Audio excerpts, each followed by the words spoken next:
Team India star batsmen Virat Kohli సుదీర్ఘ విరామం తర్వాత పునరాగమనం చేశాడు.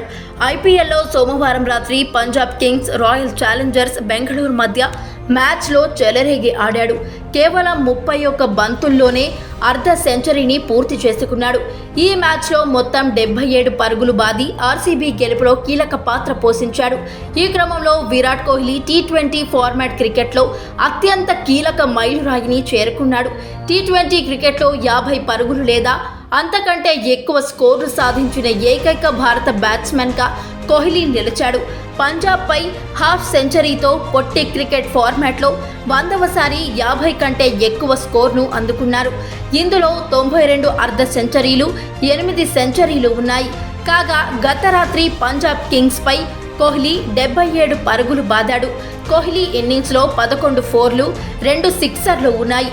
ఒక ఎండ్లో మిగతా ఆటగాళ్లు పెద్దగా రాణించలేకపోయినప్పటికీ కోహ్లీ అద్భుతమైన షాట్లతో అలరించాడు. పంజాబ్ బౌలర్లపై సిక్సర్లు, ఫోర్లతో విరుచుకుపడ్డాడు.